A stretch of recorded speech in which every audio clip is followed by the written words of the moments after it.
Concorde. Voilà. Maintenant, je passe en mode de partage d'écran.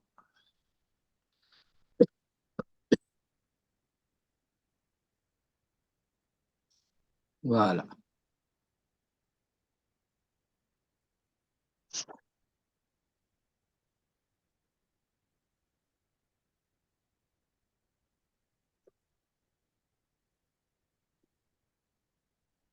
Alors, nous sommes donc dans la lecture du Maharal, de l'enseignement qui est donné au début de cette Mishnah, de la première Mishnah du 11e chapitre du traité de Sanhédrin, Kol Israël yesh lahem chelek l'olam haba. Ça, c'est l'affirmation de la Mishnah. Et elle fonde cet enseignement sur un verset qui dit, qu'est-ce qu'il dit le verset? Va'amer kulam tzadikim, le olam yirshu haaretz, netzer mata'ai, et c'est là que nous sommes arrivés, ma'ase yadai, le hitpaer. Et donc, il explique que l'omar, c'est-à-dire, Yefshar shelo yihye el Israël anetzachim, anetzchiyut ba'olam. Il est impossible que Israël ne dispose pas de la pérennité. On traduit l'éternité, mais c'est un terme qui est inexact, techniquement parlant. Vous voulez dire éternité, la vie éternelle, tout ce que vous voulez. Moi, je veux bien, j'explique. L'éternité, c'est par rapport au temps, alors que Olam Haba, qui suit Olam Hazé, ça veut dire qu'il y a un commencement. Il n'y a pas de commencement à l'éternité. Vous comprenez ce que je dis? Et donc, il y a à partir d'un certain moment une pérennité. Et cette pérennité, c'est très exactement l'une des dimensions de Olam Haba. Le mot vie en hébreu est pluriel. Chaim. D'ailleurs, c'est un pluriel de la forme particulière de Enaim, Yadaim, Raglaim, Shamaim, c'est-à-dire une forme duel. Parce que ce n'est que la vie biologique qui se réduit au temps de Olam Hazé. Mais la vie vraiment, elle n'a pas de fin. Et donc, quelle est la raison de cela? Mipnei ki hem ma'aseh yadav yoter min haumot. Parce que toute l'humanité est l'œuvre du Créateur. Mais Israël a un privilège par rapport à cela, un privilège et donc les responsabilités qui vont avec, c'est que, je lis le texte, Hem ma'aseh yadav yoter min haumot. Ils sont l'œuvre de ses mains plus que les nations, qui Israël nikraim banim el Hashem ilbarach, parce que Israël sont appelés fils de Hashem ilbarach. Ve'im lo yihye le Israël nitzriyut l'olam haba, chas shalom yihye chisaron b'maaseh yadav. Parce que si Israël ne disposait pas de la pérennité pour le monde qui vient, à Dieu ne plaise, il y aurait une déficience dans l'œuvre de ses mains, avec un S majuscule. Or, en chisaron b'maaseh yadav, ce qui serait une contradiction dans les termes.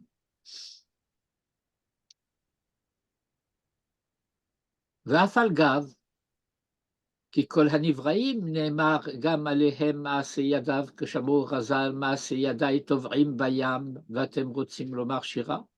dit, mais objection, votre honneur. Toutes les créatures sont appelées œuvres des mains du Créateur. Par exemple, le Midrash qui raconte que lorsque Israël a entonné le cantique de la mer après la traversée, après Kriyat Yamsouf, la déchirure de la mer, alors les anges ont voulu chanter. Et le Midrash dit que Dieu les fait taire en leur disant l'œuvre de mes mains se noie dans la mer et vous voulez chanter. C'est-à-dire que il y a, si je puis dire, un double scandale en sens contraire. Ce serait un scandale si Israël ne chantait pas en bas, et ce serait un scandale si les anges chantaient en haut.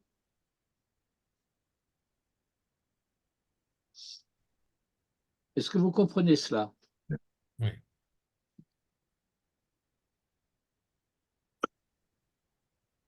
Hefresh yesh, ki enam nikraim banim lamakom. Et il y a une différence, parce qu'ils ne sont pas appelés fils par rapport à lui. Ils ne sont pas appelés ses fils. Et je reviendrai là-dessus dans un instant. Ve'im hem ma'aseh yadav shel HaKadosh Baruch Hu, enam ma'aseh yadav be'etzem, rak shenivreu bishvil leshamesh et Israël. Et donc, s'ils ne sont pas appelés fils, pourquoi est-ce qu'ils sont appelés œuvres de ses mains? Le raisonnement ici est un peu, pas, je ne veux pas dire circulaire, mais en spirale. Il commence par expliquer que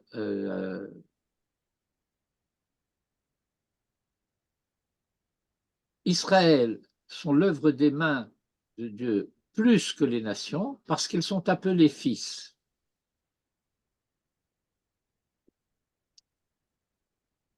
Et on dit, mais les nations aussi sont appelées œuvres de ses mains.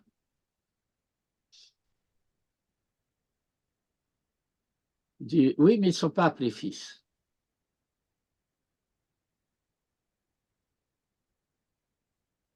Est-ce que vous identifiez de quoi il s'agit?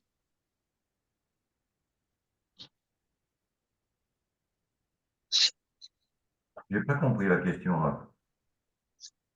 Je dis, à la ligne, chez moi en tout cas, okay, à la ligne 8, dit il est impossible qu'Israël ne dispose pas de la pérennité dans le monde qui vient, mipne kihem maaseh yadav yoter min haumot, parce qu'ils sont l'œuvre de ses mains plus que les nations. Qui Israël nikraim banim, parce que Israël sont appelés fils. Et donc, s'ils n'avaient pas la pérennité, il y aurait une déficience dans l'œuvre de ses mains. Or, il n'y a pas de déficience dans l'œuvre de ses mains, donc ils ont la pérennité, donc tout Israël, etc. Alors, on objecte, mais toutes les créatures sont appelées aussi œuvres de ses mains. Comme le Midrash de Megillah, l'œuvre de mes mains se noie dans la mer, et vous voulez dire le cantique, il y a une différence. Parce qu'ils ne sont pas appelés fils. Alors je demande, est-ce que vous comprenez à quoi cela fait référence?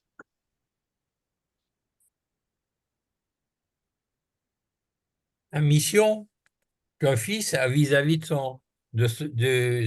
des générations qui ont précédé. Je vais comment dire, préciser un peu la question, peut-être que ça peut vous mettre sur la voie. Il ne dit pas qui enam banim, il dit enam nikraim banim.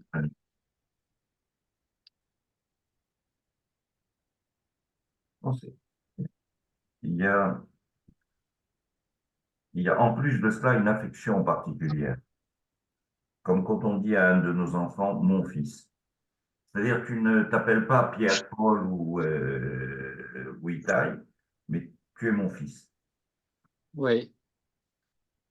Est-ce que ça a une relation avec les Havot? La pérennité, bien sûr. Vous commettez toujours, je ne veux pas appeler ça à proprement parler une erreur, mais méthodologiquement, c'est une erreur. Vous dites des choses qui peuvent être exactes, mais ça ne répond pas à la question.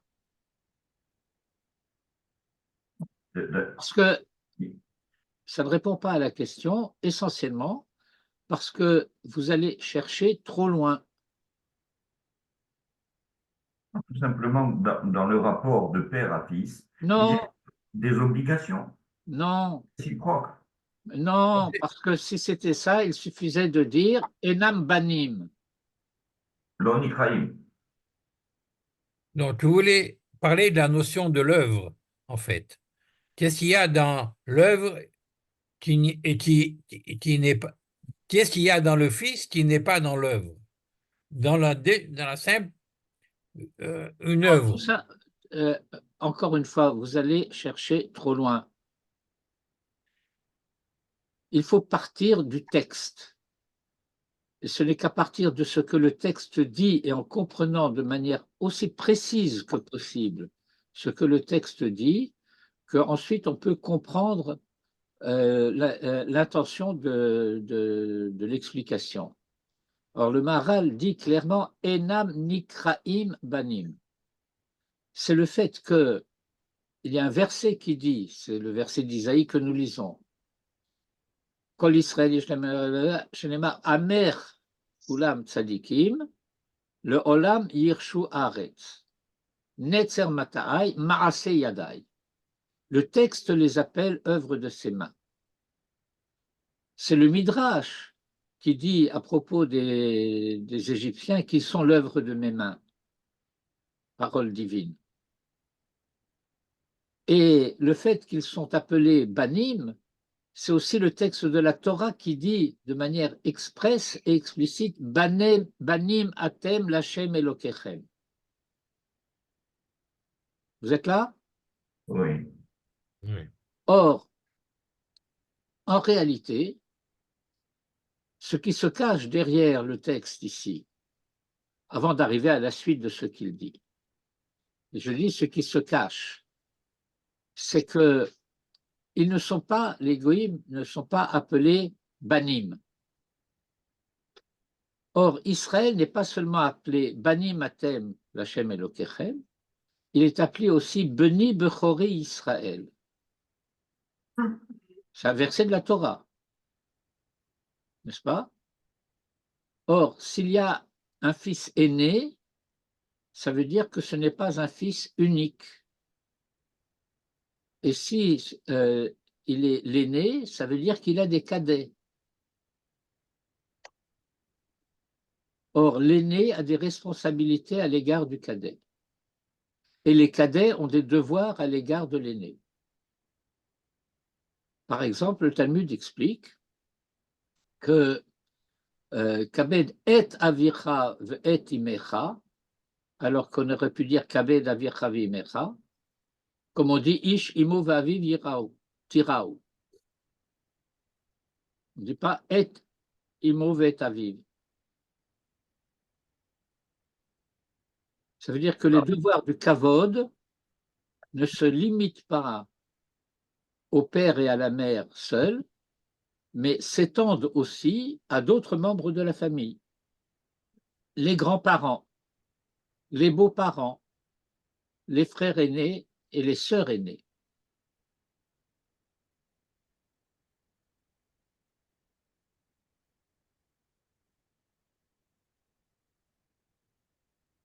Et donc, il faut faire la distinction entre le fait de dire ils ne sont pas fils et ils ne sont pas appelés fils. Parce que s'il y a un fils aîné, il y a nécessairement des fils cadets. Or, je lis la suite de ce que le Maharal explique, et que je vais devoir encore expliquer aussi, c'est que Enam Maaseh Yadav Be'etzem, ils ne sont pas œuvre de ses mains pour eux-mêmes,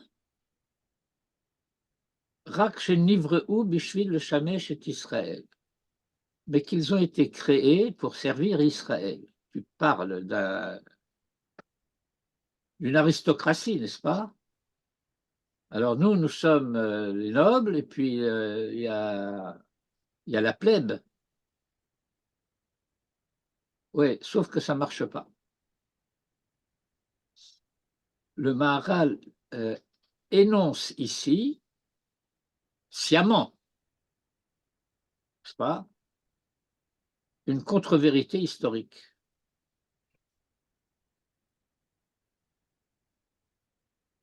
Pourquoi affirmais-je que le Maharal énonce ici une contre-vérité historique? À Sechel HaPashut.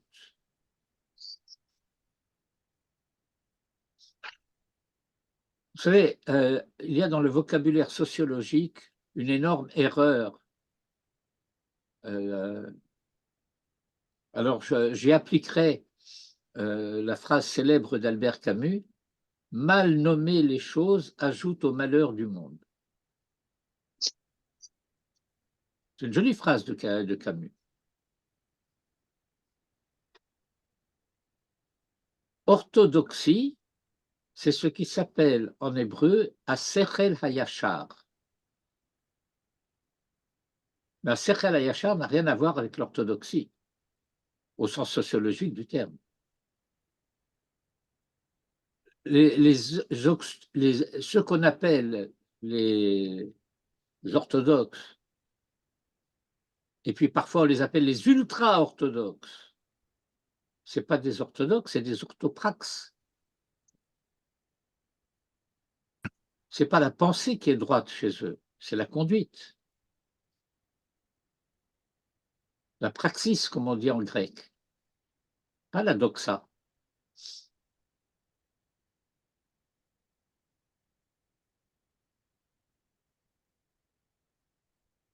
Vous suivez?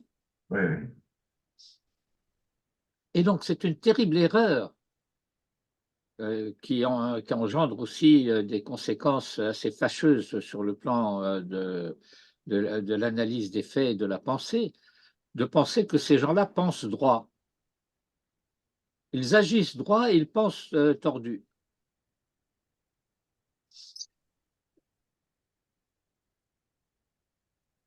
Comme dit un auteur de romans par ailleurs un peu léger britannique, il fait ce qu'il faut pour les mauvaises raisons.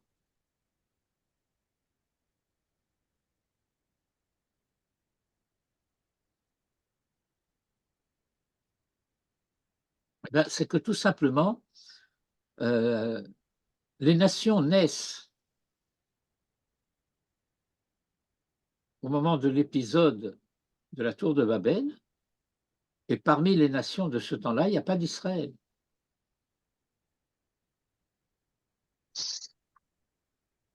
Et donc il y a dans le récit de la Torah, le récit d'un éclatement de l'humanité en conséquence d'une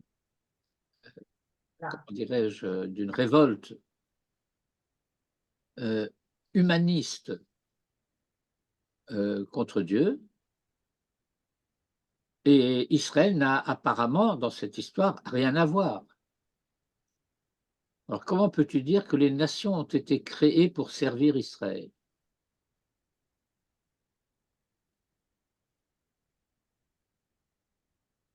D'ailleurs, le Talmud le sait. Au début du traité de Avodah Zarah, Le traité de Avodah Zarah commence par une Mishnah qui dit que 3 jours avant les fêtes des Goïms, il ne faut pas faire des affaires avec eux.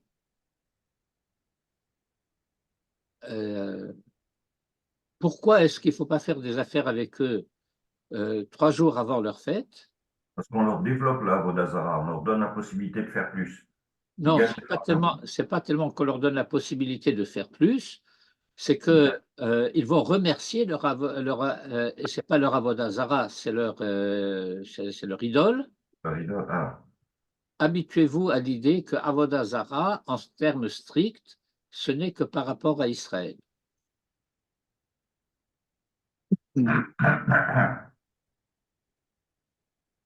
Euh, Est-ce que vous comprenez cette idée que avodah zara, c'est par rapport à Israël? oui, parce que c'est une avoda étrangère à Israël.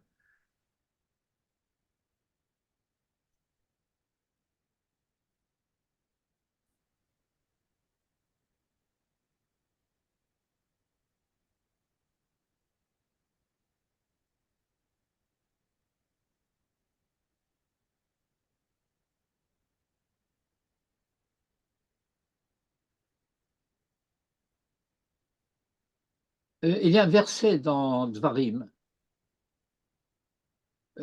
qui dit de manière assez claire. Quand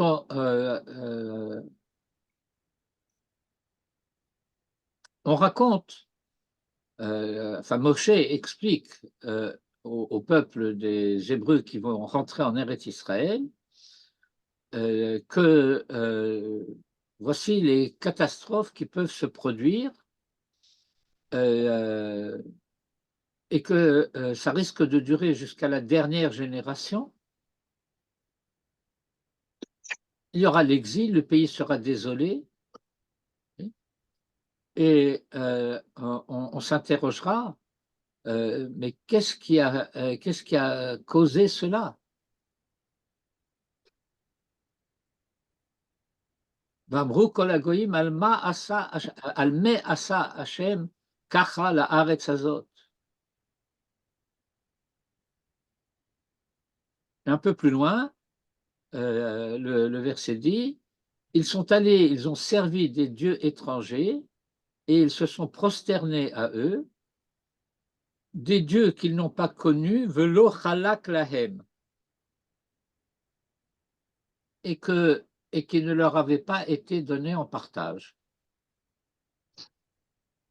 Ça veut dire que ces dieux que Israël s'est mis à servir ont été donnés en partage aux nations chez qui ils sont en exil, mais pas à Israël. Et donc ils sont étrangers pour Israël, ils ne sont pas étrangers pour les nations.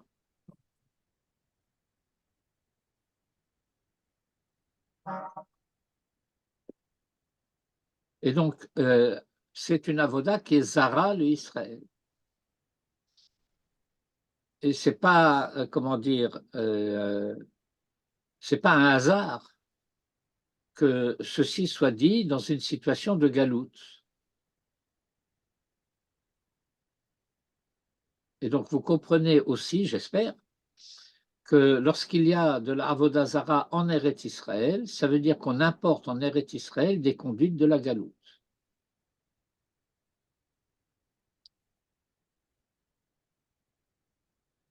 Alors qu'est-ce que ça veut dire qu'ils ont été créés pour servir Israël? Alors, après la Mishnah qui dit, il ne faut pas qu'on leur rembourse une dette, qu'on fasse des affaires, qu'on achète chez eux, etc., parce qu'ils vont rendre grâce à leur divinité. Par contre, on peut se faire rembourser. S'ils nous doivent de l'argent, on peut leur demander de nous rembourser à ce moment-là. On suppose qu'ils sont déjà en retard de paiement, n'est-ce pas? Et on ne leur demande pas de rembourser à l'avance. Et alors, la Gemara développe par la suite une thématique de jugement dernier. Et alors, les nations rentrent en tumulte, on les fait sortir du tribunal, on leur dit non, non, c'est pas un balagan, vous rentrez l'un après l'autre. Et puis, bien sûr, il y a des nations plus importantes que d'autres, donc il va y avoir une hiérarchie, un ordre d'entrée, et les nations viennent et elles exposent tout ce qu'elles ont fait dans l'histoire. C'est-à-dire, elles rendent compte de leur civilisation. Et dans le Midrash du Talmud, elle termine tout en disant « Et tout cela, nous ne l'avons fait que pour qu'Israël puisse observer la Torah. » L'un après l'autre. Alors, pour abréger, Dieu leur explique vous vous moquez de moi? Vous croyez que vous pouvez m'avoir? Vous ne pouvez pas m'avoir. Vous ne l'avez pas fait pour Israël, vous l'avez fait pour vous-même. Mais donc, si le Midrash dit que les nations prétendent avoir fait tout cela pour qu'Israël puisse observer la Torah, ça veut dire qu'ils savent bien que leur œuvre civilisatrice ne devait avoir comme finalité que pour libérer Israël de ce travail terrestre pour pouvoir s'occuper de l'essentiel. Les nations préparent les kélim, les réceptacles, les véhicules, et Israël s'occupe d'y faire venir la lumière. Or, la goïm. Or, Israël essaye de faire son travail, mais comme il n'y a pas de kélim, alors la lumière ne vient pas. Plus exactement, elle se perd.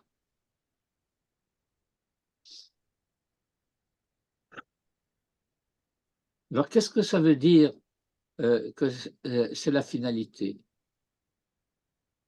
Ça veut dire que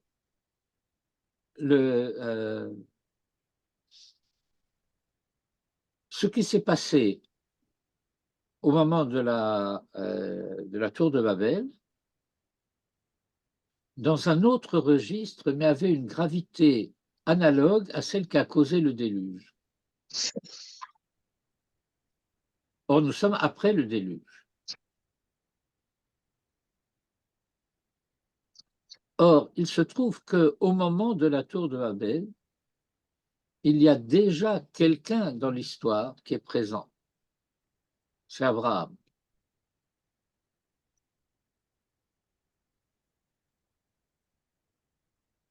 Le Midrash explique d'ailleurs qu'au début de son histoire, Abraham faisait partie des bâtisseurs de la tour de Babel. Il était associé à cette entreprise parce qu'elle avait un potentiel positif. Et ce n'est qu'après qu'il s'est dévoilé que le projet était immoral. Et donc, il s'en est séparé. Et donc, étant donné que Abraham est présent dans l'histoire, alors cette histoire peut avoir une issue.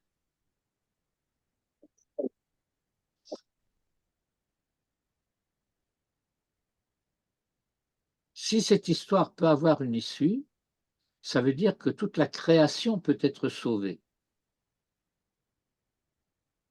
Et donc, les nations subsistent au bénéfice d'Israël. Parce que si elles acceptent de recevoir, on va appeler ça l'influence, si vous voulez, d'Israël, alors elles ont un avenir. À la sortie d'Égypte, il s'est avéré que Israël n'était pas tout à fait prêt à être Mamlechet Kohanim, et que d'ailleurs les nations ne le voulaient pas non plus. Alors ça a été reporté B'Acharit Hayamim.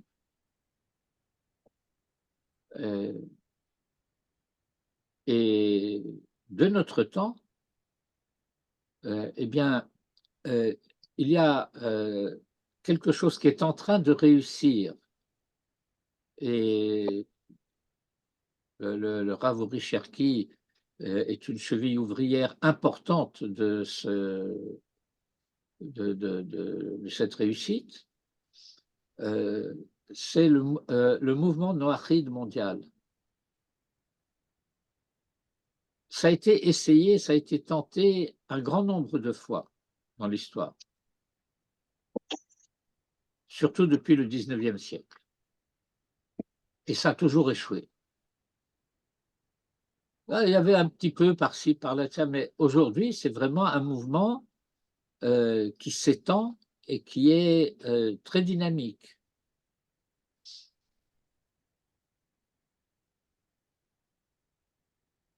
Et alors,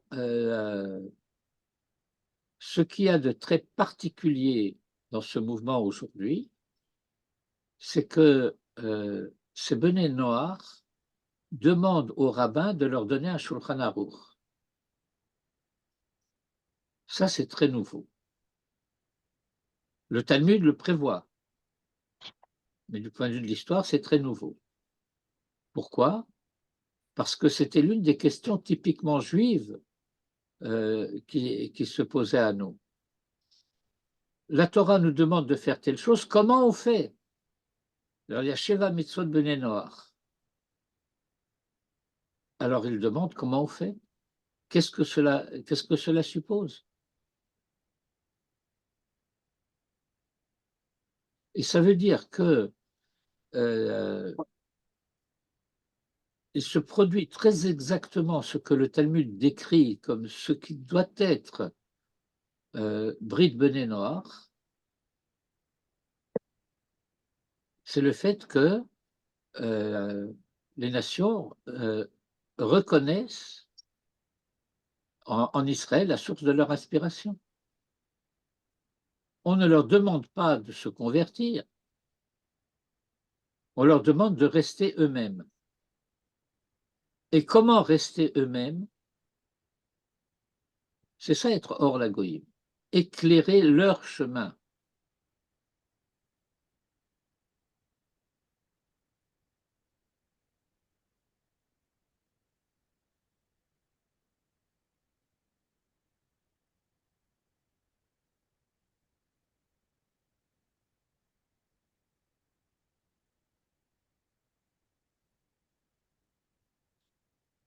Et le Maharal continue. En alehem shem maaseh yadav, le nom œuvre de ses mains ne s'applique pas à eux. Ve'en tsarir sheyihyeh bahem tiferet. Et il n'est pas nécessaire qu'ils aient tiferet. Alors, tiferet, c'est un terme biblique, d'ailleurs c'est un mot qui existe dans la Torah, dans le Tanakh, et qui a différentes traductions. La racine, c'est pe'er. Alors, c'est quoi pe'er? La magnificence. Oui.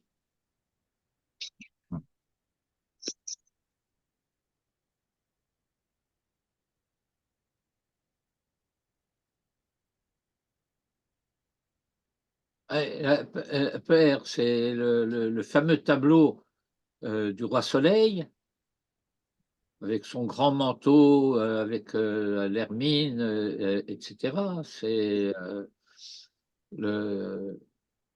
Napoléon.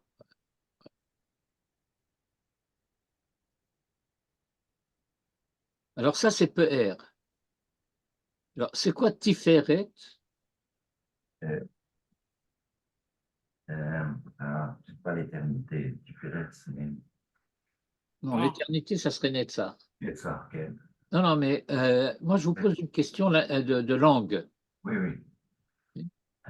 Vous avez, attendez une seconde, vous avez toute une série de substantifs qui sont préfixés par taf. Talmud, Teshuvah, Tiferet. quelle est l'orientation de sens que cela implique? Eh bien, c'est très simple. Un substantif se construit à partir d'une forme verbale. Vous savez ça?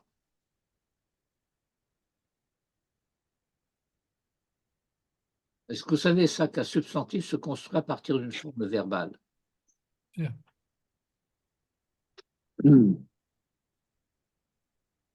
Or, les formes verbales, elles ont des modes. Par exemple, l'actif, le passif, le réfléchi. Les substantifs qui commencent par taf sont des substantifs de la forme hitpael. Comme très exactement le dit le texte de la Mishnah,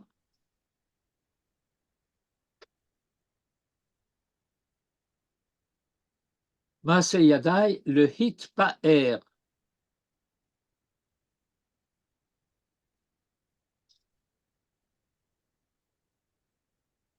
Le hitpaer. Alors, je vais traduire d'une manière un petit peu différente parce que nous parlons français, donc je n'ai pas trouvé d'autres verbes pour formuler cela. Pour s'en glorifier.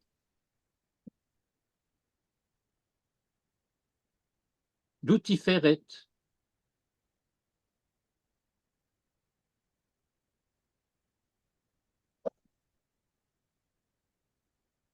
Alors, le verset aurait pu dire Maaseyadai le Tiferet. Vous vous rappelez l'allumage des flammes à Yom Ha'atzmaut? Et les Tiferet Israël. Medinat Israël. Mais les Tiferet Médina.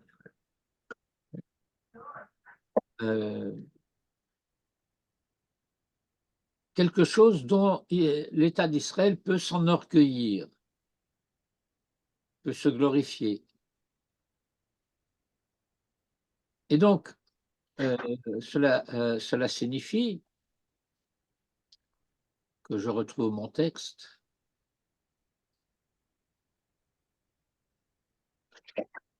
Va'amar Maaseh Yadai. Voilà.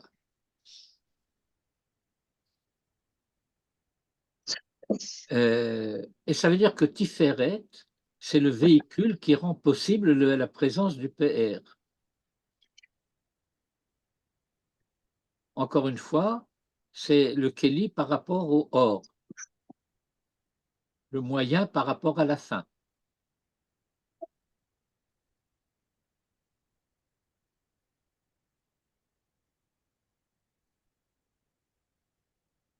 En tsarer sheyeh bahem tiferet. Excusez-moi. Dis-moi, chérie, c'est systématique que tu m'appelles pendant le cours? Non, je crois qu'il se terminait, qu'il est terminé. Je t'ai dit, le cours dure jusqu'à 1 heure, pas jusqu'à midi. Ah, je croyais que c'était midi. Bon, bah, excuse-moi. Ben, je Là, t'en prie, chérie, avec plaisir. là, on va manger et on va nous coucher. Très bien, chérie, à tout à l'heure. Je fais la boîte de chocolat, mais bon. Oui, très bien. Ok, alors à tout à l'heure. À tout à l'heure, chérie. Allez. Ashver Rezach. Tov.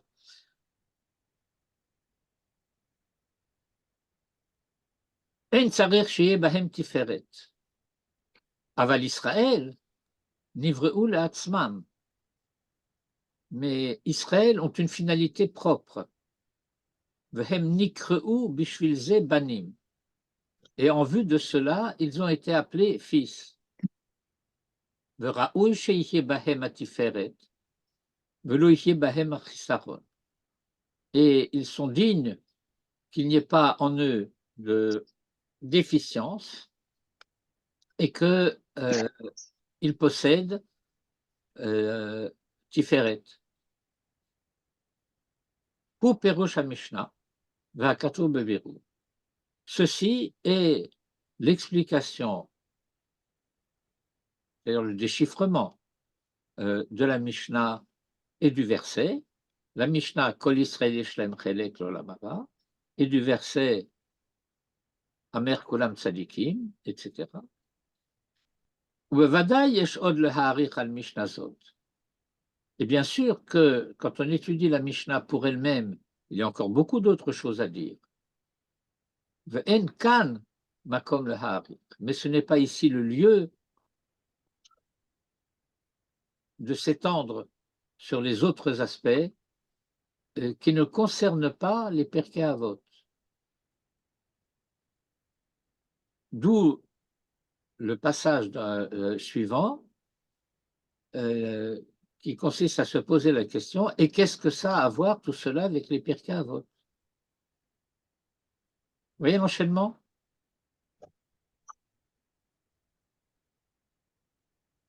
J'aime quand vous réagissez tous avec véhémence.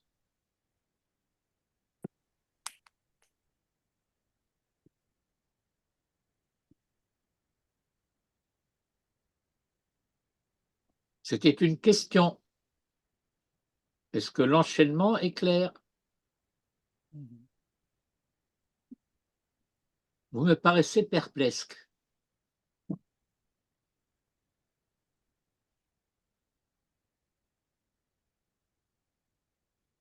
Pourquoi j'ai le sentiment d'être tout seul? Vous ne m'entendez pas, là? Oui, non.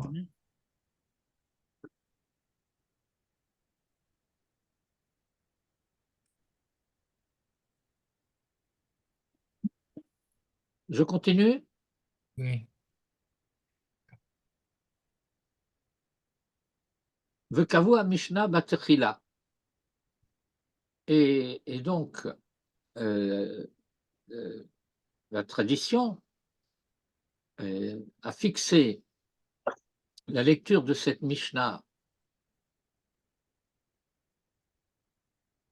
en introduction à chaque chapitre des Pirkei Avot,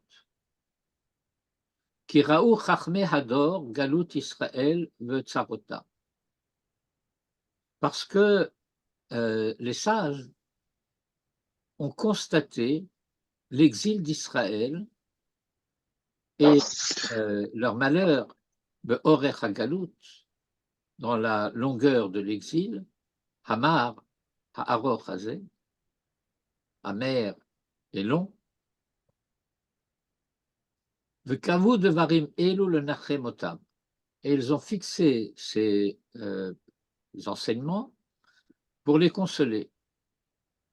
Le Nachemotam al-Libam. Une consolation qui aille au cœur. Veyid'u maralatam hagedola ha'elyona. Et que, malgré leur exil et leur situation qui pourrait leur faire croire que ce sont des êtres indignes, ben, qu'il fallait qu'ils connaissent leurs valeurs et leur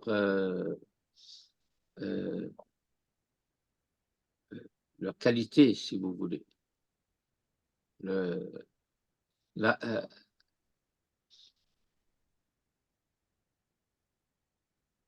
Vous savez, il y a un phénomène assez paradoxal qui s'est produit au moment de la Révolution française.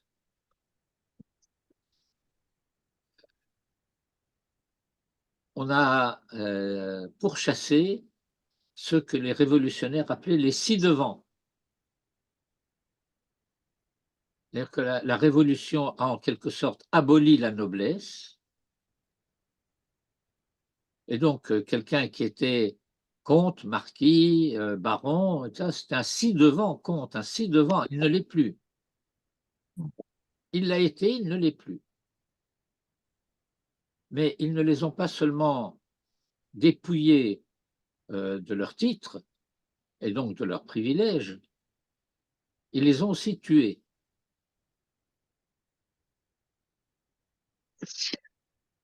À l'échafaud. Vous savez comment la terreur s'est achevée? eh ben, les chefs les plus prestigieux de la Révolution française, Danton, Robespierre, ont aussi été guillotinés. C'est une fureur abominable.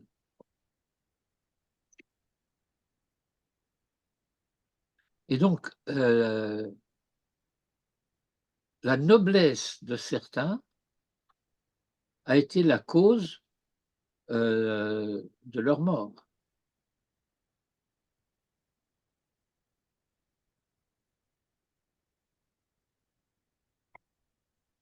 On a voulu les avilir.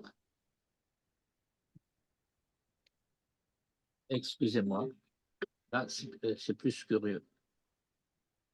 Oui, Allô, oui, t'es en cours? oui. Ah, non, ben, seulement te dire qu'il y a le gars qui doit venir avec le pour Ria, la chose de contrôle. Tov, Bye.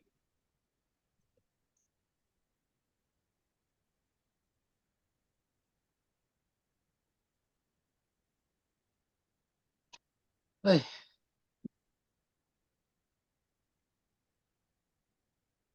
Mon fils est de nouveau en Milouim, alors quand il appelle, je réponds.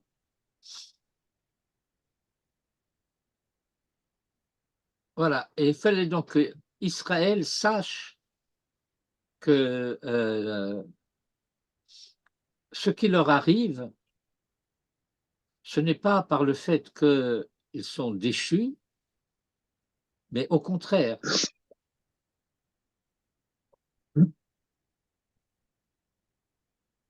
Yed'u ma'alatam hagedola ha'elyona.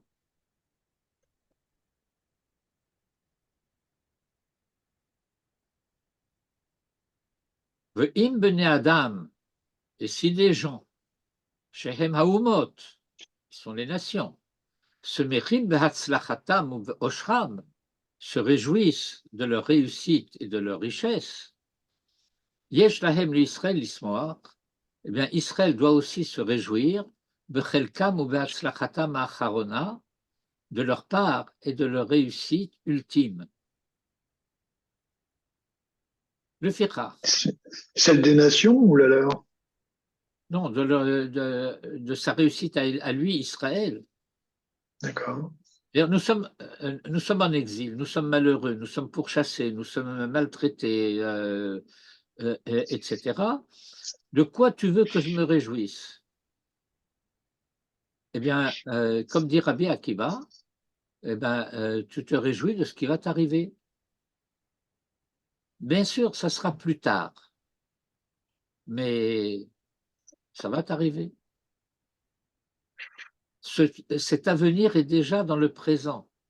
Vous vous rappelez l'histoire de Rabbi Akiva et de ses compagnons et du renard qui sort du Beit Kodesh HaKodashim?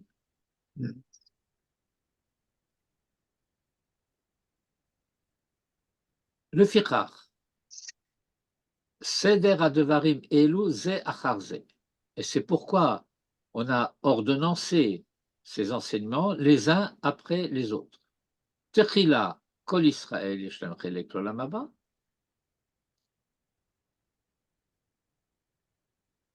D'abord, tout Israël a une part de Olam Haba et comprend bien, ce n'est pas par le mérite des actes. En ze schar mitzvah klal. Ça n'a rien à voir avec le fait que tu vas être récompensé pour ta conduite. Il s'agit de quelque chose qui est intrinsèque à l'identité. Cette dimension de pérennité, d'éternité, fait partie de l'identité d'Israël comme telle, a priori. Elle implique la nécessité de certaines conduites, sautes, etc., mais elle n'en est pas la récompense. À la limite, elle en est l'origine. Je ne sais pas pourquoi j'ai dit à la limite. Rak mitzad atzmam etzem beriyutam, mais c'est par essence de leur manière d'être créature, chez Bara Hashem il Barachota, que Hachem les a créés, ou que Moshe Amrou, ainsi qu'ils ont enseigné dans la Mishnah, Netzer Matai, Maase Yadai, le Hitpaer, qui veut Ma Shehem Maase Yadav, Yesh Bahem Ma'ala Ha'elyona. Parce que du fait d'être l'œuvre de ses mains, ils ont cette valeur suprême. Le Chach, et c'est pourquoi, Zochin la Olam Haba, il bénéficie du Olam Haba.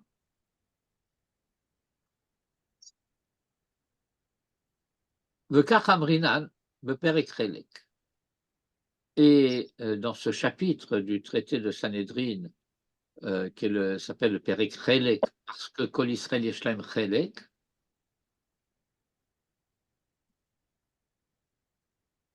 alors on pose une question curieuse. Il faut savoir que la plupart des questions du Talmud sont des questions curieuses, mais ce n'est pas des questions de curiosité. Mais, comment dire, ce n'est pas la plupart du temps le genre de questions qu'on aurait pensé à poser. Katan, un mineur, mais Mataïba la Olam Haba. À partir de quand vient-il au Olam Haba? Rabbi Chia Rabbi Shimon bar Rabbi. Une discussion entre deux rabbins, deux Tanaïm. Chadamar Misha Shenolad.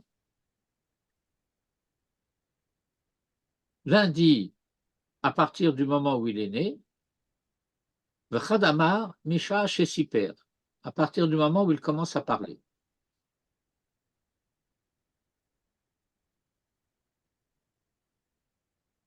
Mand Amar Misha Shenolad.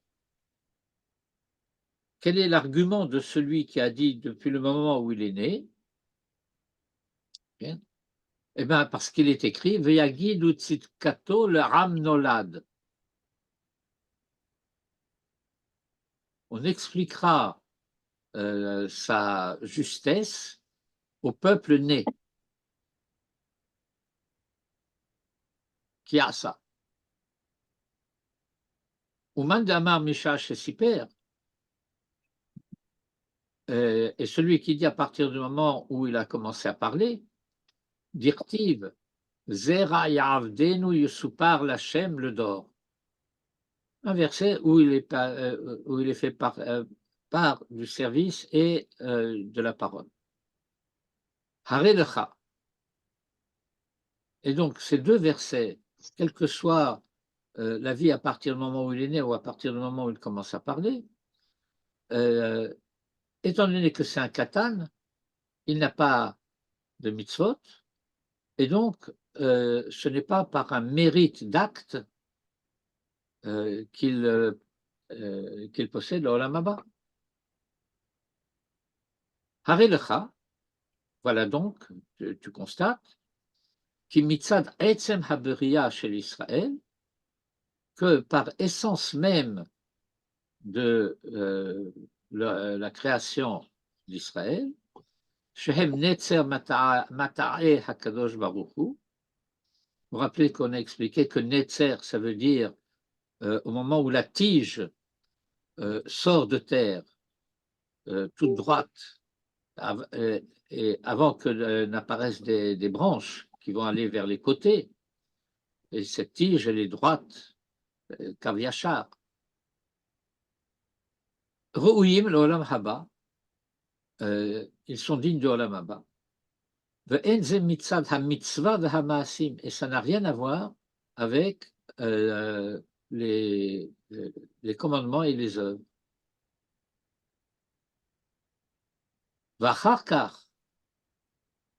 Ensuite, Yesh lahem madriga acheret.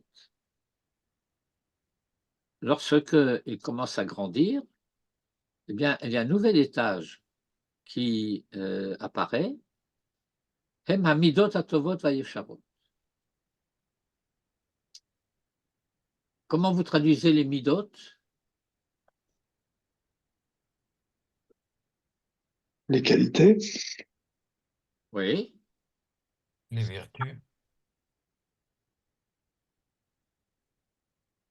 Pourquoi ça ne marche pas? C'est vrai ce que vous dites, mais pourquoi c'est inexact? Ben parce qu'on parle de Parce que, mitzvahot. oui, parce que c'est positif, alors que ces midot, ça peut être aussi négatif. Voilà. Alors comment traduire midot? Une qualité, ça peut être aussi un défaut. Non, ce n'est un défaut que si c'est rare. Alors on n'a pas de terme dans le vocabulaire français courant pour traduire mida tout seul, à moins de dire mida tova. Alors, mais qu'est-ce que c'est une mida en hébreu? Une mesure. Voilà, c'est une mesure. Et ça veut dire que ce dont il est question ici, ce sont des valeurs par lesquelles on va mesurer l'homme.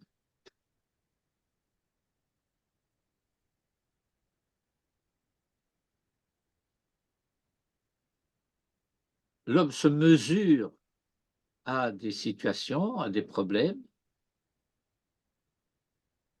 Il réagit, il agit face à ces situations, à ces difficultés, etc. Et sa conduite donne sa mesure.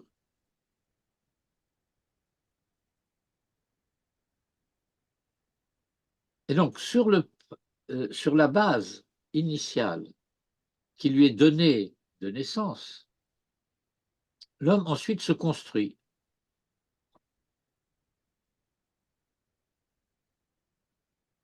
Et c'est ce que le Maharal explique. אחר כך יש להם מדרגה אחרת, הם המידות הטובות והישרות.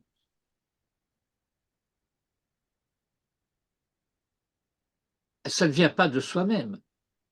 Ça, c'est quelque chose qui est l'objet d'un travail d'éducation de la part des parents, des enseignants, de l'environnement, et puis de l'effort de réponse de la part de l'enfant. ודבר זה נמשך גם כן לישראל מאחר שהם בעצמם הבריאה הטובה והישרה. Alors,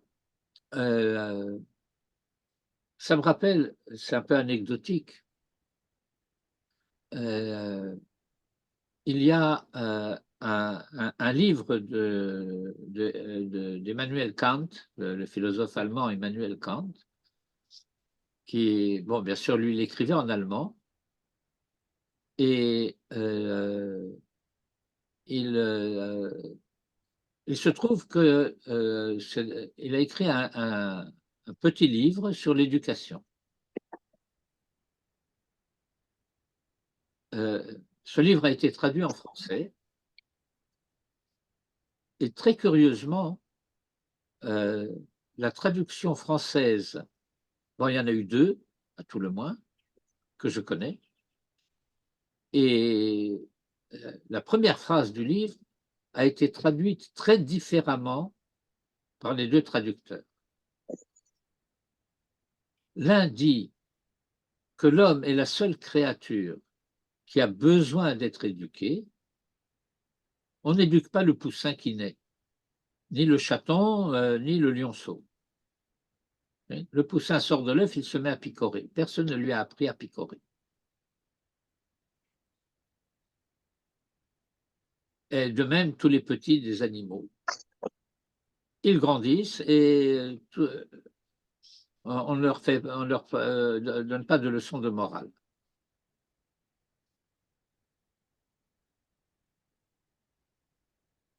Alors, l'homme est la seule créature qui a besoin d'être éduquée.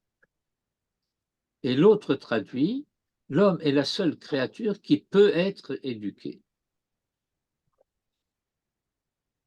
Vous demandez si l'un des deux a fait une erreur de traduction, qui a mal compris la phrase en allemand. Bah, la phrase en allemand peut se traduire comme ci et comme ça. Vous savez, comme tu préfères.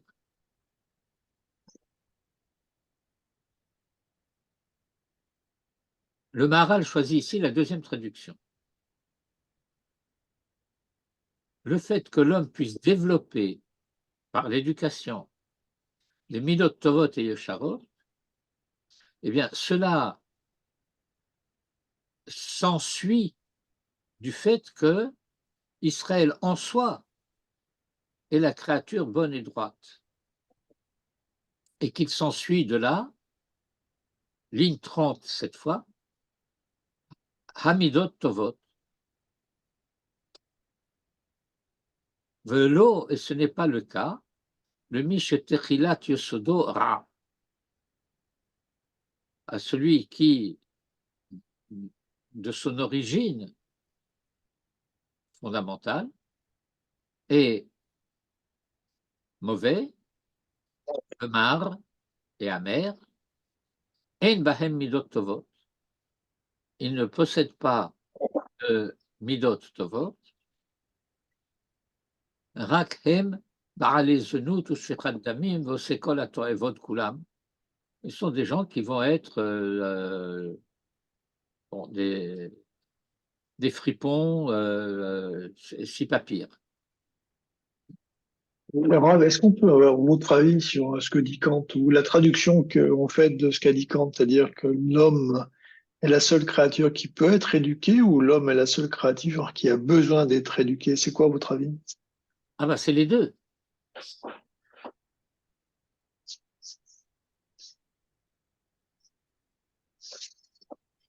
Un petit animal semble savoir d'emblée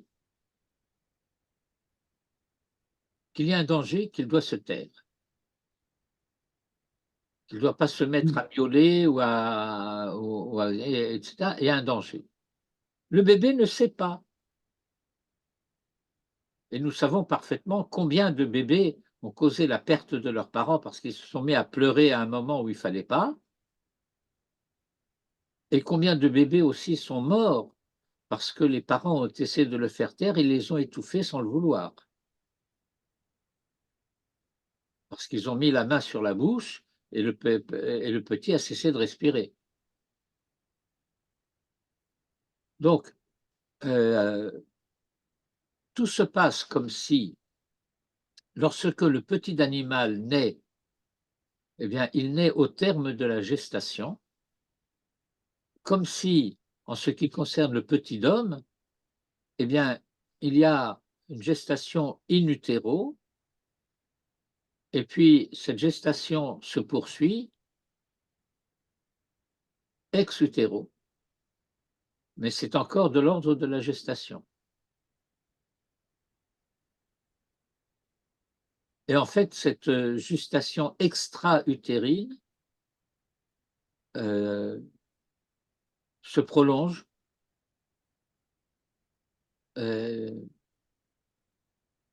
jusqu'au moment où le petit devient capable de se nourrir lui-même.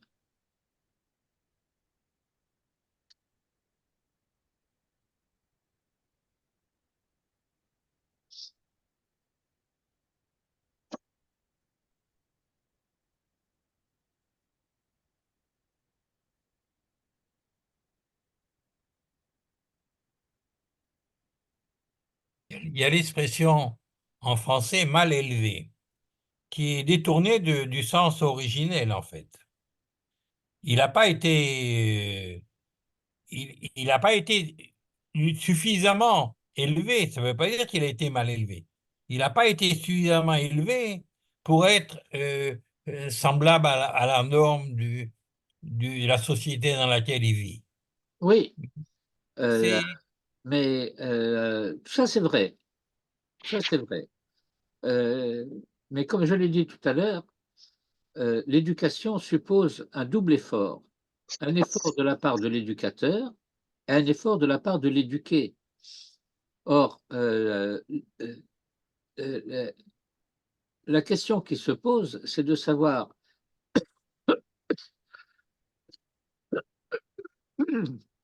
pardon, est-ce que celui qui refuse d'une manière ou d'une autre cette éducation, est-ce que c'est parce que l'éducateur est mauvais ou est-ce que parce que lui a des dispositions, je sais pas, à la paresse, à la violence, que sais-je? Je n'ai pas de réponse à cette question.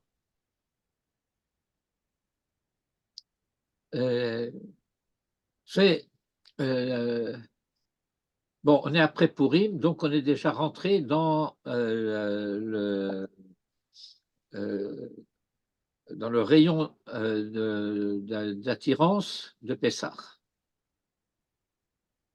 Vous savez que le Talmud dit que 30 jours avant une fête, on commence à enseigner les lois de la fête. Donc nous sommes maintenant 30 jours avant Pessah, et donc on commence à étudier les halakhot de Pessah. Et d'ailleurs, on recommande aussi de commencer le nettoyage de Pessah parce que moi je me souviens progressivement, il y avait cette chambre a été faite, on ne rentre plus de Khamez dans cette chambre. Pas laisser tout à 3 jours avant la fête. Et donc, Keneged Arba Banim Dibra Torah. Quand la Torah parle, elle s'adresse par nature, par définition, à 4 manières d'être fils.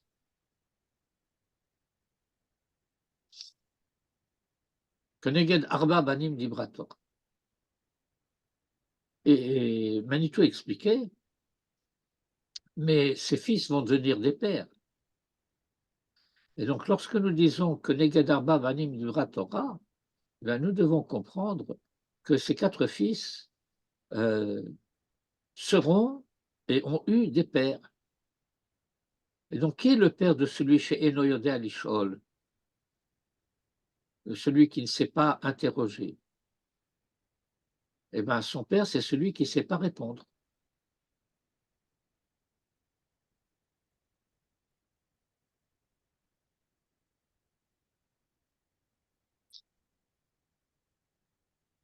Vous connaissez cette blague très profonde du petit arabe qui demande à son père, « Papa, pourquoi les chameaux, je ne sais pas quoi ?»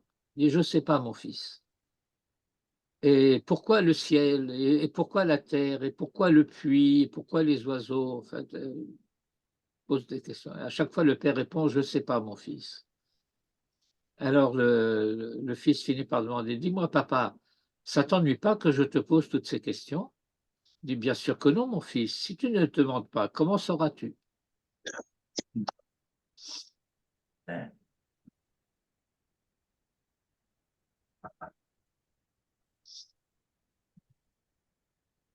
Alors, ce que le Maharal dit ici, c'est quelque chose qui est très difficile parce que c'est contraire à toute la tradition.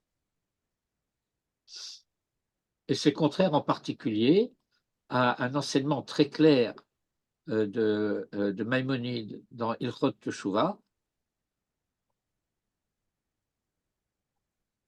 Et bien entendu, le Maharal connaît Ilchot Teshuvah du Rambam.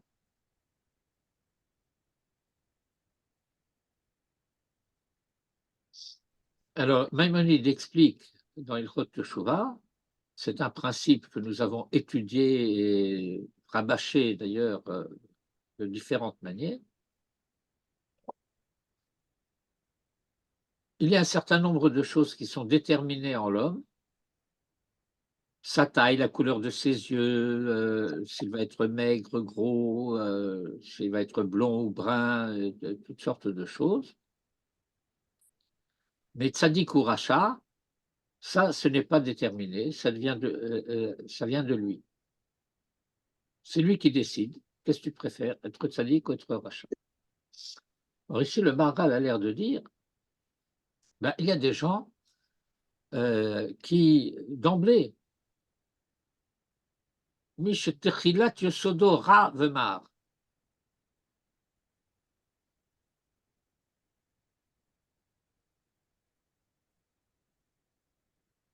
Les malheureux, ils ont des conditions de départ pas reluisantes.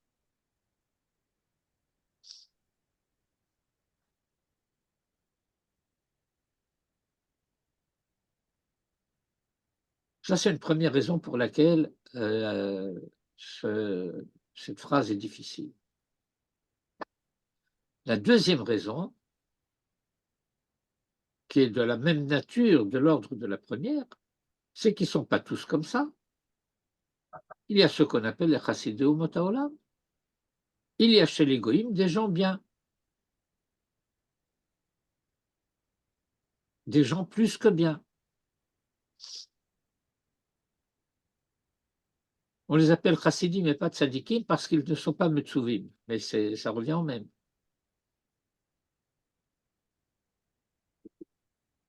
Et d'ailleurs, les goïms ne savent pas très bien faire la différence puisque ce que nous appelons les chassidé ou motaolam, eux, ils appellent les justes.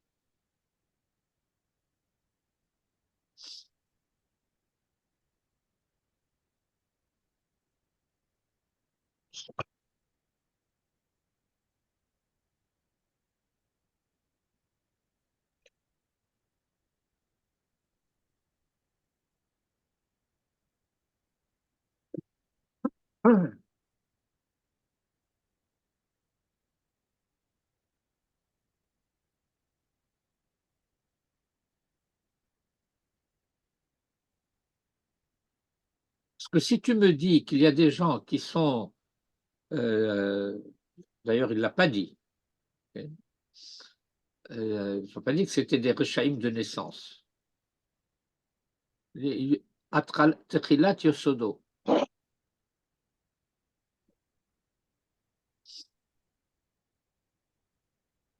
Et la troisième raison pour laquelle ce n'est pas vrai, c'est que chez les Juifs aussi, il y a des rechaïm.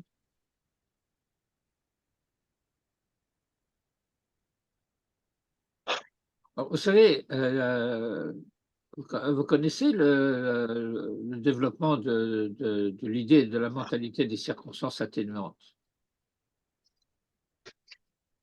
Dans les tribunaux, et ça, on explique ce malheureux, bon, c'est devenu un voleur, et puis ensuite il a été violent, et puis ensuite il est devenu assassin, etc. Mais ce n'est pas de sa faute. Il a eu une enfance malheureuse. Parce que ceux qui ont eu une enfance malheureuse sont devenus comme ça? Non. Par conséquent, pourquoi devrait-on limiter la responsabilité de celui-là qui n'a pas su, qui n'a pas voulu, donc, maîtriser ses pulsions et ses instincts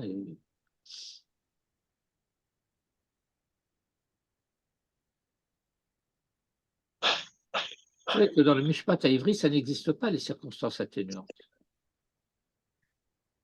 Il n'y a pas non plus de situation exténuante.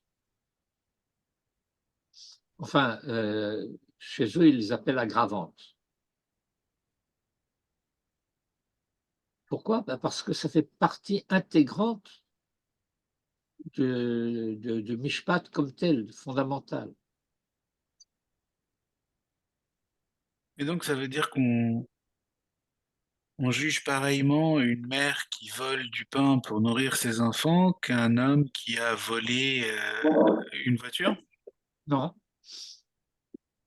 Parce que D'abord, c'est un vol. peut-être qu'il a volé cette voiture pour amener sa femme qui allait accoucher. Non, non, non, non, c'était pour acheter de la drogue. Ah, mais peut-être qu'il avait besoin de la drogue parce qu'il avait très mal. Non, il était juste en manque. Mais peut-être qu'il était en manque parce que justement, il a commencé parce qu'il avait mal. C'était Non, une pourriture. C'était pas quelqu'un de bien. non. Ça ne veut pas dire qu'on juge de la même manière. Ça veut dire que le droit, a priori, tient compte de ces facteurs. C'est pas des facteurs, il y a un code, et puis ensuite il y a des facteurs extérieurs au code qu'on va prendre en considération pour des raisons sociologiques, psychologiques, etc. C'est que entre guillemets, la souplesse de l'adaptation du droit à la loi implique de prendre en considération ces choses-là. Nous allons voir quand nous allons commencer à étudier la première Mishnah des Pirkei Avot. La première Mishnah des Pirkei Avot, en tant que première Mishnah, elle commence par Hem Amru Shlosha Devarim. La première, c'est bon, Kol Israël, c'est une préface. Ensuite, Moshe Kibel Torah, c'est une introduction. Et la première Mishnah, c'est Hem Amru Shlosha Devarim. Hevu Metunim Badin. Qu'est-ce que ça veut dire Hevu Metunim Badin? Ça ne veut pas dire soyez tolérants, Pas se précipiter. soyez, comment on traduit Matoun Modéré. modéré. Oui, non. Ne jugez pas trop vite. Gentil. Oui, mais pas trop. Oui, bien sûr. Sinon, c'est une nouille. Le sens de la chose, c'est que tu es un juge expérimenté. Tu connais toute la jurisprudence. Alors, il y a un acte d'accusation, et puis tu dis, ah bah tiens, ça me rappelle tel cas et tel cas et tel cas et tel cas. Alors, ne crois pas que tu puisses faire entrer quelqu'un dans un cas antérieur. Tu ne juges pas des cas, tu juges un homme. Et donc, il faut que tu réétudies son dossier à lui comme si c'était la première fois, pour comprendre à quoi tu as affaire ici et maintenant, en fonction des faits avérés, des témoignages, etc.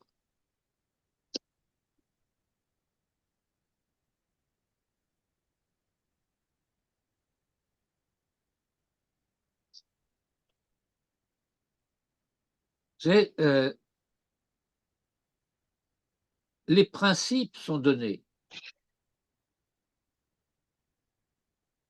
et l'application de ces principes doit se réinventer tous les jours.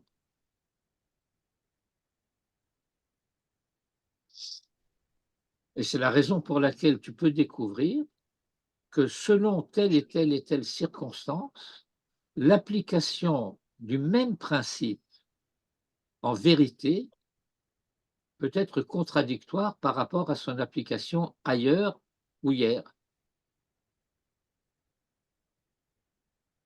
Et c'est là qu'interviennent les circonstances atténuantes. Non, ce n'est pas des circonstances atténuantes qui interviennent ici, c'est la vérité de la situation. Oui, d'accord. L'histoire du rabbin avec qui on amène un poulet et il dit est-ce qu'il est cachère ou pas? Alors ça dépend. Quelle est la situation de celui qui amène le poulet? Il a vu les pleurs de Hana et par contre, si elle est apportée par une personne riche, par exemple, il aurait pu statuer différemment. Si vous voulez. Moi, je vais vous raconter une histoire familiale.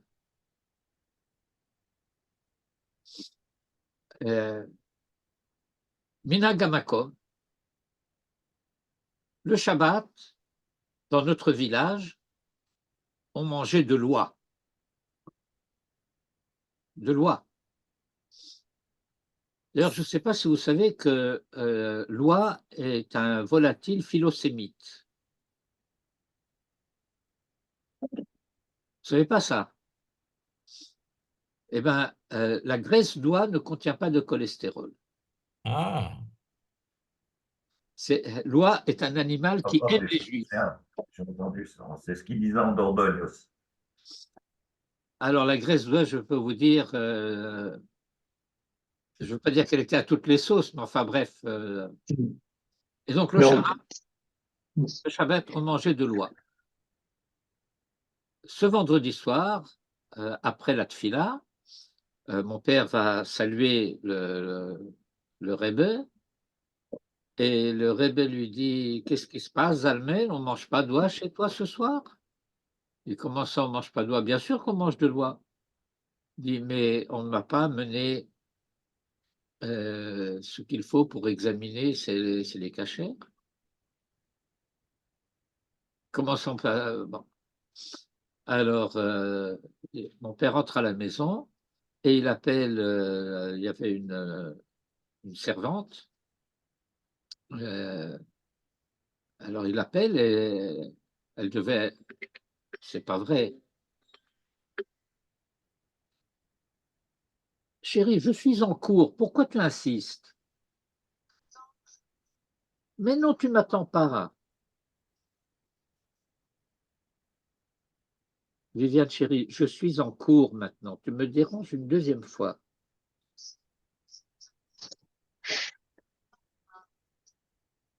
Je ne viens pas maintenant, va te coucher.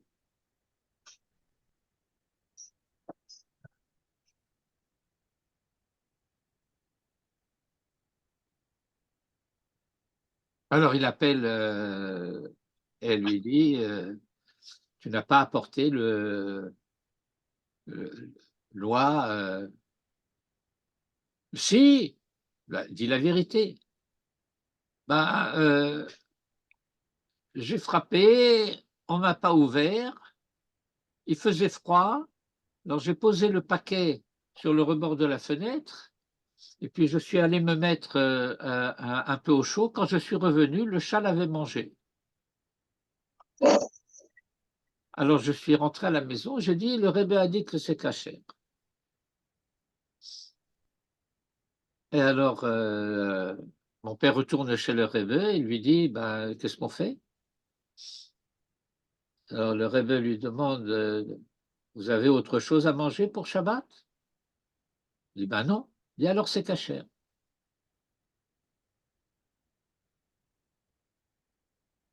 Vous croyez que le Rebbe, il a dit ça comme ça?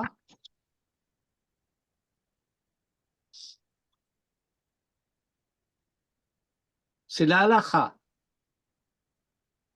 C'est la halacha elle-même dans sa pureté et sa vérité. Pourquoi? Eh bien, c'est très simple. J'appellerais ça, mais c'est ma manière de l'appeler, une dimension statistique. Vous trouvez dans la rue un paquet qui contient de la viande. C'est un beau morceau de viande, il n'y a aucune indication d'origine. Donc, vous ne savez pas si cette viande, elle est cachère ou elle n'est pas cachère. Vous pouvez savoir que c'est de la viande de cheval ou de la viande de bœuf. Et donc ça c'est clair. Mais c'est de la viande de bœuf. Est-ce que c'est un bœuf qui a été abattu avec une shrita kshera ou est-ce que c'est un bœuf qui a été assommé, est-ce que je sais quoi bon. Comment il a halacha? Ça dépend qui vit dans le quartier. Ça dépend si la majorité des boucheries du quartier sont des boucheries cachères ou pas.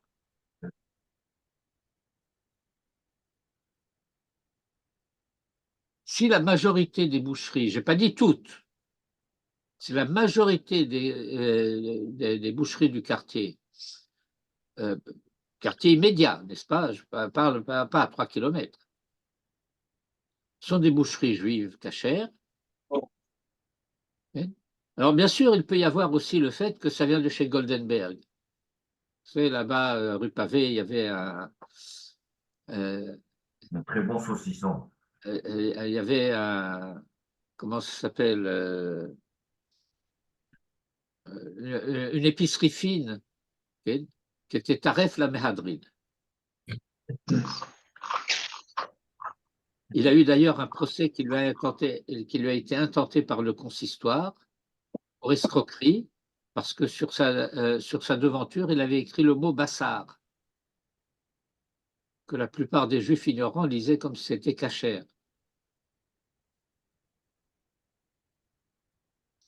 Enfin bref.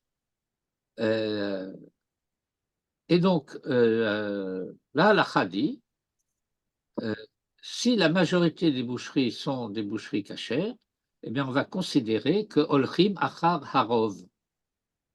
On va suivre la majorité. De la même manière, tu trouves un objet,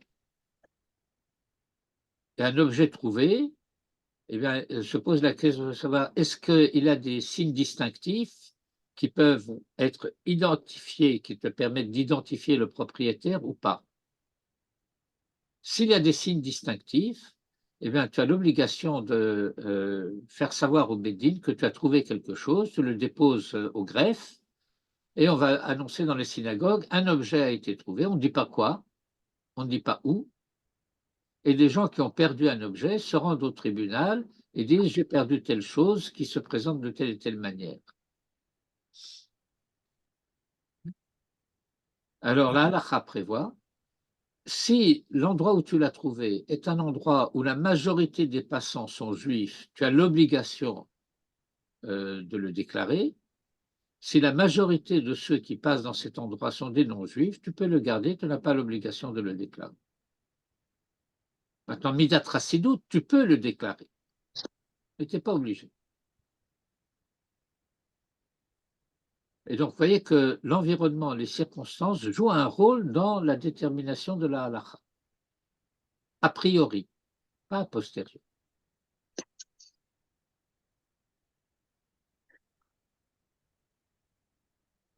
Pour le moment, je laisse ce sujet de côté, mais il m'a paru important de noter que nous avons ici un problème à résoudre. Chaque fois qu'on généralise sur une situation ou une personne, on est en face à à cette situation de dire, mais il y en a d'autres que cela, que celui-là ou que cette situation-là. Comment on arrive à exprimer une opinion générale sans porter atteinte à ceux qui ne font pas partie de cette opinion-là, qui viendraient être exemptés d'une façon ou d'une autre, c'est pas important. Oui, On a tout le temps ces problèmes-là de dire, oh, cette ethnie-là, elle est comme ci, cela. On peut pas avoir une seule opinion sans devoir la généraliser, bien sûr. oui. Alors, vous allez m'excuser, mais moi, je suis un peu pointilleux et la tradition, d'une manière générale, n'aime pas le mot opinion. Donc, vous avez dit ça, oui, un avis. Alors. Les rabbins n'ont pas des opinions, ils ont des avis. Eh bien, ils donnent leur avis. Leur avis est fondé sur une analyse, sur une appréciation.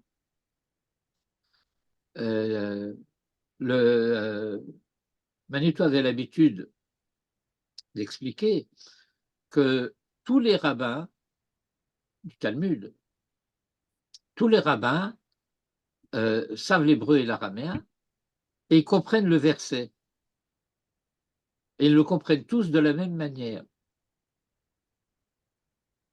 Les avis diffèrent quant au regard porté sur le monde, sur la réalité, sur l'histoire, sur la situation. Et c'est parce que ce qui est en jeu, c'est de voir comment le verset s'applique à la réalité et que la réalité est jugée de manière différente par les uns et par les autres, qu'il y a des avis qui sont tous vrais et qui s'affrontent dans la page du Talmud. Et alors la halakha, elle va être décidée comment? À la majorité. Ça veut dire qu'on n'a pas attendu la démocratie américaine ou européenne pour savoir que la majorité a un rôle à jouer. Parce que la halakha ne doit pas être la halakha des élites, elle doit être la halakha du peuple.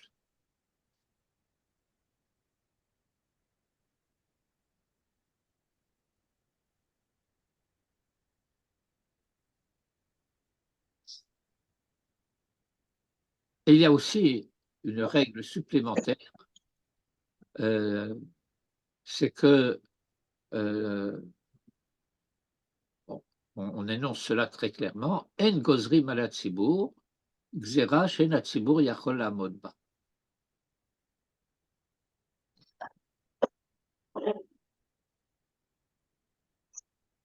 La démocratie, y compris la démocratie israélienne, aurait beaucoup à apprendre du Mishpat haïvri. Tu as une idéologie. Tu estimes que les Haredim doivent faire le service militaire. Tu as raison. Il y a énormément d'arguments pour indiquer le fait qu'il faut ça.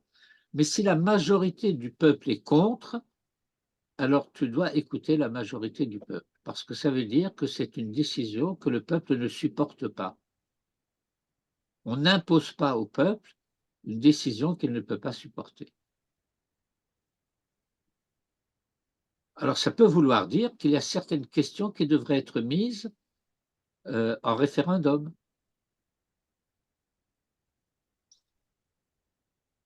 Vous savez qu'il n'y a pas de parlement en Suisse. Il n'y a pas de députés. C'est ce qu'on appelle la démocratie directe. Tout se décide par référendum.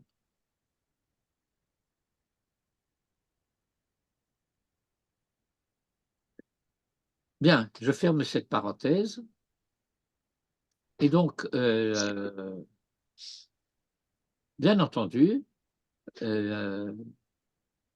les positions des uns et des autres, les avis des uns et des autres sont considérés avec énormément de sérieux et de respect d'ailleurs. Et puis finalement,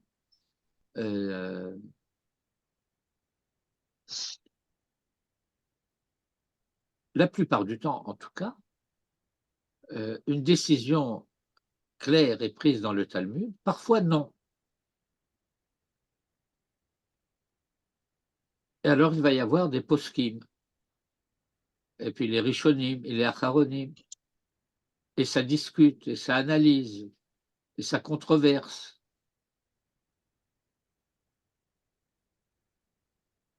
Mais finalement, eh bien, à un moment donné, on dit halacha kemar. La halacha, elle est comme ça. Et vous croyez que ça s'arrête avec le Shulchan Aruch? Ça ne s'arrête pas avec le Shulchan Aruch. Le Shulchan Aruch écrit, et puis le Rehem, pas le Rehem,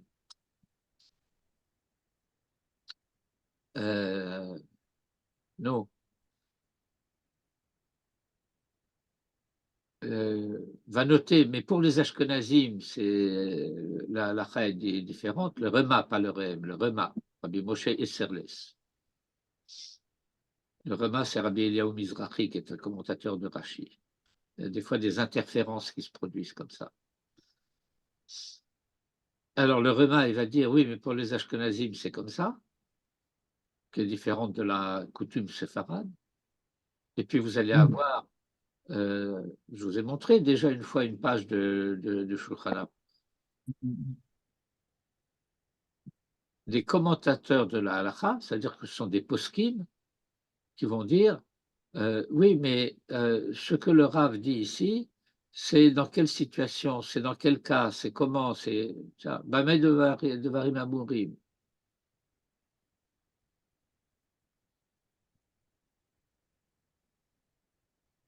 Il y a une discussion à la page 3a de Masechet Shabbat sur la différence qu'il y a entre le dos d'un homme et sa main. Le dos, c'est son corps, et son corps, il est situé quelque part dans l'espace.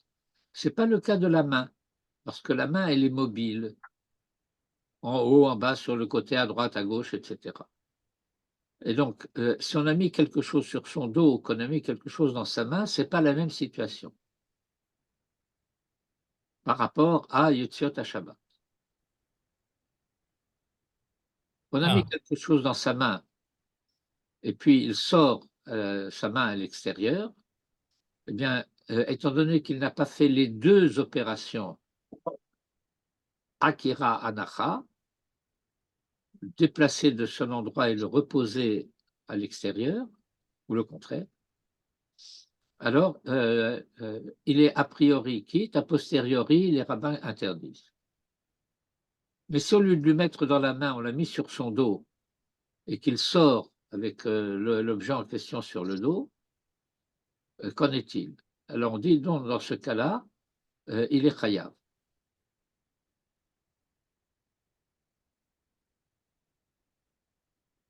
Ça paraît clair. On explique parce que son corps, il est posé par terre, et donc lorsqu'il va sortir, eh ben, il fait akira de son corps, et avec son corps de ce qu'il y a dessus.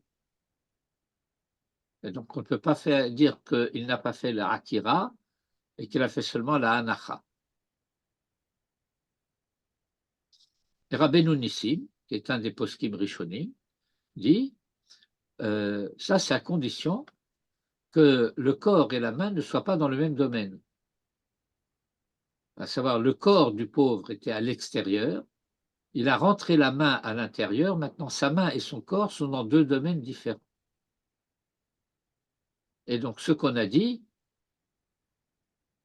que la main était distincte du corps, c'est lorsque les deux sont dans des domaines différents.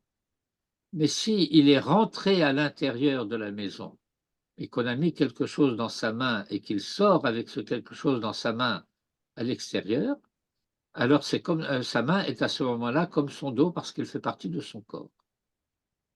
Et vous voyez qu'il y a des analyses de détails qui ne sont pas formulées explicitement, mais qui s'impliquent de la réalité dont on parle.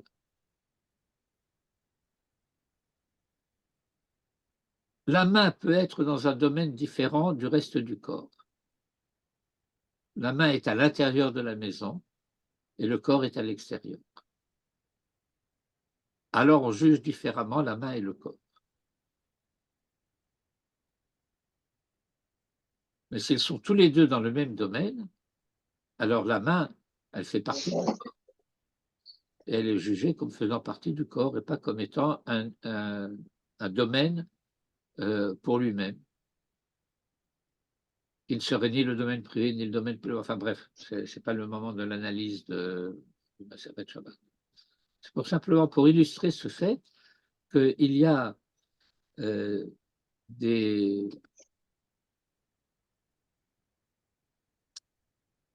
tenants et des aboutissants. Vous savez comment sont rédigés les jugements? Oui. Pourvu que, Attendu que. Attendu que, attendez, attendu que, attendu que, attendu que. Il y a un acte d'accusation, un énoncé de départ, et puis ensuite on a l'analyse du cas.